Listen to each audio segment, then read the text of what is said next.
मेरा जय हिंद और बहुत बड़ा सलाम मुसलमानों को। सलाम अलैकुम और गुड इवनिंग। हर एक के लिए ये मैसेज है, स्पेशली सोनू निगम जी। सोनू निगम जी, मेरा नाम यास्मीन अरोरा मुंशी है। मैं स्पेशली लेडीज के लिए काम करती हूँ, मेरी संगठन है। मैं कुछ पूछना चाह रही थी आपसे। आपने एक ट्वीट किया, तो एज आई एम मुस्लिम मैं आपको ये बता देना चाहती हूँ कि अजान से किसी को तकलीफ नहीं होनी चाहिए। और एक हिंदुस्तानी को तो मेरे ख्याल से आप 50 इयर्स के हो चुके हैं, तो आज 50 साल के बाद कैसे आपको याद आया कि अजान से आपकी नींद खुलती है, तकलीफ होती है। 50 साल पहले राज किसी और का था इसके लिए।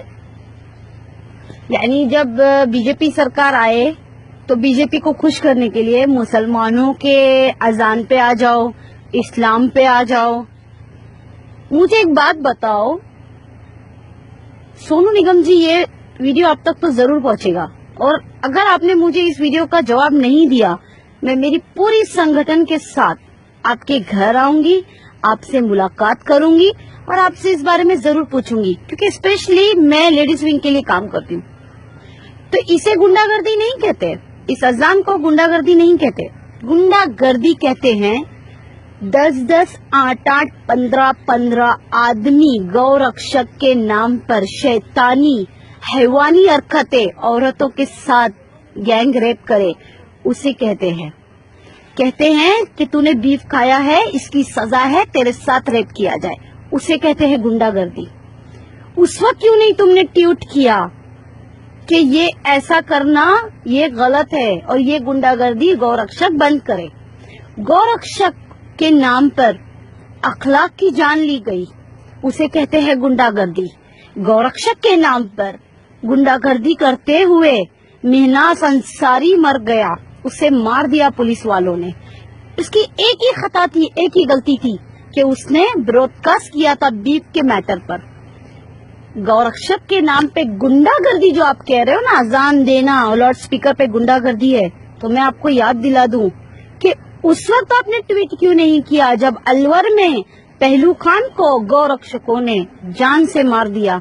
उसे गुंडागर्दी नहीं कहते तुम्हारे धर्म में। अरे कौन से धर्म में रहते हो तुम? सोनू निगम, मेरी बात का जवाब चाहिए मुझे। पहली बात, गुंडागर्दी में और एक निम्रता के साथ जीने वाले लोगों में फर्क होता है। आज बीजेपी की सरकार है तो लोलो पापा करके उसको ऊंचा दिखाने के लिए इस्लाम को टारगेट बनाओगे। उस वक्त ट्वीट क्यों नहीं किया जब मुल्लों को कहा गया कि दाढ़ी निकालो, टोपी ना पहनो, और पुलिस ऑफिसर से कहा गया कि तुझे जॉब करनी है तो तुझे दाढ़ी काटनी होगी। ये गुंडागर्दी है सोनू निगम, ये गुंडागर्दी कहलाती है। उस वक्त तुमने ट्वीट क्यों नहीं किया जब मुसलमान लड़कियों को कहा गया कि कॉलेज में बिना बुरखे के आओ और लड़कों से कहा गया कि टोपी पहनना नहीं चाहिए? उस वक्त तुमने ट्वीट क्यों नहीं किया? पूरे हिंदुस्तान में हल्ला बोल मचा के रखे लोगों ने कि बीफ नहीं खाएं, बीफ हमारी आस्था है। इसे गुंडागर्दी कहते हैं सोनू निगम, इसे गुंडागर्दी नहीं कहते। ये अजान तो कई लाखों बरस से चलती आ रही है और लाउड स्पीकर पे ही दी जा रही है, इसे गुंडागर्दी नहीं कहते सोनू निगम। सोनू निगम, उस वक्त क्यों नहीं ट्वीट करते जब औरतों के कपड़े फाड़ दिए जाते हैं, रास्ते में उनके हिजाब छीन लिए जाते हैं? उस वक्त ट्वीट क्यों नहीं करते? किसी मुसलमान को जाते हुए देखते कार में घसीट के कहते हैं कि बोल जय श्री राम, नहीं तो तुझे मार दूंगा, तेरी बहन के साथ रेप कर दूंगा। उस वक्त तुमने ट्वीट क्यों नहीं किया सोनू निगम? ये ठर्रीगिरी की है ना, ये सोशल मीडिया पे आकर अपने आप को फेमस करना था तो इस्लाम ही मिला था। अरे क्या ट्रेंड चला है तुम लोगों का कि आओ और मुल्लों को सुनाओ और मुसलमान औरतों को सुनाओ? उस वक्त ट्वीट क्यों नहीं किया था जो आज यूपी का सीएम है, उसने बाकायदा ये कहा था, लाउड स्पीकर पे ये कहा था कि हर औरत मुसलमान औरतों को कब्रिस्तानों से निकालो और उनका रेप करो। सोनू निगम, उस वक्त ट्वीट क्यों नहीं किया था कि सीएम जो आज है योगी आदित्यनाथ, कि ये गुंडागर्दी है? उस वक्त ट्वीट क्यों नहीं किया? भाइयों, मैं उन हिंदू भाइयों को भी सैल्यूट करती हूँ, सलाम करती हूँ जो इस सोनू निगम के ट्वीट का रीट्वीट जवाब दिया आप लोगों ने। कुछ बहनों ने तो ये भी कहा कि सोनू निगम जब नवरात्रि होती है तो 9 दिन तुम ये हल्ला बोल मचाते हो स्पीकर पे, लाउड स्पीकर लगा लगा के, एक नहीं 50 लाउड स्पीकर लगाकर, जब कैसे अपने गाने सुनाते हो। उस वक्त नहीं याद आता कि तुम्हारे कान फटते हैं, तुम्हारा सर दर्द होता है, एक सिंपल सी अजान पे तुम्हें इतनी तकलीफ है। मैं उन बहनों का भी शुक्रिया अदा करूंगी, उन भाइयों का भी, हिंदुओं ने जो हमारे लिए, हमारे समर्थन में आगे आए। सैल्यूट है ऐसे हिंदुस्तान के हिंदू भाइयों पे, सैल्यूट है। अरे जी जान निछावर कर दे, हम अपनी जान निछावर कर दे ऐसे हिंदू भाइयों के ऊपर।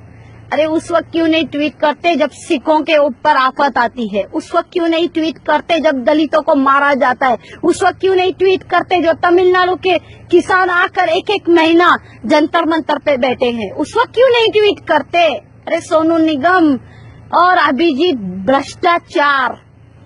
भ्रष्टाचारिया है तू कुछ, लेकिन याद रखना, मैं तुझसे भी एक सवाल कहूंगी, आज बीजेपी रूलर है तो मस्के लगाओ नीचे से ऊपर तक, लाओ अमूल का मस्का बटर और लगाओ बटरिंग बटरिंग बटरिंग। जब क्यों तुम्हारी जबान कट जाती है? अभिजीत का तो एक वीडियो आया था, अरे भाड़ में गई कहा था उसने, उसके अल्फाज है ये, अरे भाड़ में गई हिंदुस्तान और भारत माता। ये वीडियो मेरे पास है और ये वीडियो मैं अभिजीत तुम्हें लाके दिखाऊंगी और मैं लाइव आके पूछूंगी कि ये क्या है, बताओ। अरे बात करनी है ना अभिजीत तो मेरे सामने आके करो, एक सच्चा हिंदुस्तानी और एक सच्चा मुसलमान मिलेगा। भाइयों, ये ट्वीट वाले सोनू निगम को बॉयकॉट करो। आज तक जितना पैसा इनको दिया है किसी संगठन को देते तो आज गरीबों का भला होता। अगर इनकी पिक्चरों पे लुटाया है आज किसी संगठनों पे देते तो महिलाओं का भला होता। आज तुम बेरोजगार नहीं होते। इन लोगों के गाने सीडी और कौन सी कैसेट खरीद के तुम लोगों ने जो इन लोगों को पॉपुलर किया है, पैसा दिया है। अरे अगर किसी गरीबों के घर में तुम 2 वक्त की रोटी दे देते तो कम से कम मरने के बाद ऊपर वाला तुम्हें अजर देता है, पूछता कि तूने ये नेक काम किए। ये ऐसे होते हैं, ये दल्ले हैं, दल्ले। अभिजीत आ जाता है उठ के सलमान खान, शाहरुख और आमिर खान के ऊपर टिप्पणी करने के लिए। अरे तू क्या जाने, तेरे जेब से तो एक पैसे नहीं निकलते। आमिर खान और शाहरुख खान और सलमान खान जो करोड़ों की लुटाते हैं ना गरीबों के ऊपर, हिंदुस्तान के ऊपर, वो कोई नहीं लुटाता। बड़ी तकलीफ होती है अभिजीत को। अरे सलीम अंकल के ही पैर पड़ के तो इतना आगे बढ़ा है तू। बॉलीवुड वालों से पूछना चाहेगा, महाराष्ट्र वालों से, कि अभिजीत कहाँ था और कहाँ आया? सलीम अंकल की आज बदौलत है, सलमान जी के पिताश्री के। भाइयों याद रखना, सच्चाई का साथ दो। और एक बात तो कहकर जाऊंगी, सोनू निगम, ये मुसलमान आज के मोदी अंकल के दिए हुए डिजिटल इंडिया के मुसलमान हैं। तो याद रखना, हर एक चीज थप्पड़ों से नहीं दे सकते हम जवाब, लेकिन इस जबान से तो हम जवाब जरूर देंगे। सोनू निगम, आपको माफी मांगनी होगी, आपको माफी मांगनी होगी।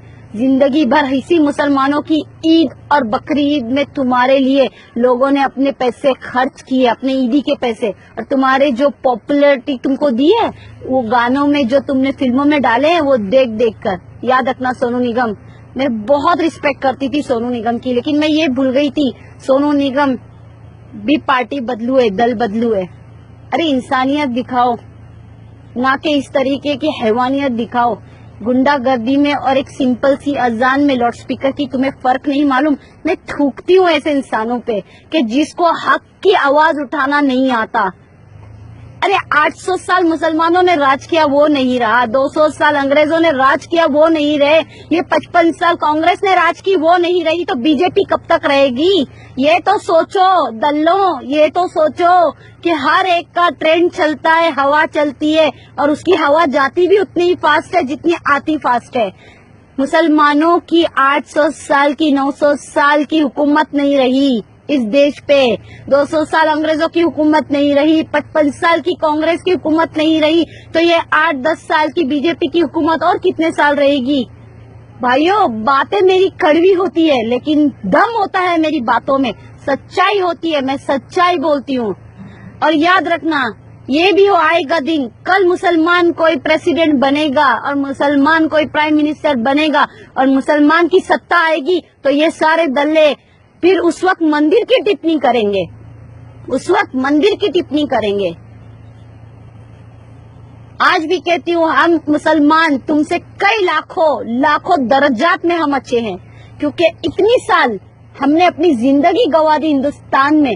5-5 दिन तुम लोगों के फटाकों के आवाजों से हमारे सर दुखते हैं। हमने कभी नहीं कहा कि ये गुंडागर्दी है। अरे सुबह से लेके शाम तक घंटे बजते हैं मंदिरों में, हमने तुम्हारे रिस्पेक्ट किया। हमने कभी नहीं कहा कि ये गुंडागर्दी है हिंदू की। हमने रिस्पेक्ट दी है तुम्हारे मजहब को, तुम्हारी जात को, तुम्हारी धर्म को। अरे तुम्हारे ये नवरात्रि के 9 दिन तुम लोग आफत मचा देते हो, हमने कभी नहीं कहा। जब गणेशा को उठाकर लेकर जाते हो, 1.5 दिन का गणेशा, 1 दिन लाने में भी तुम लोग इतनी परेशानी करते हो, पूरी रात इतनी आफत मचाते हो, फिर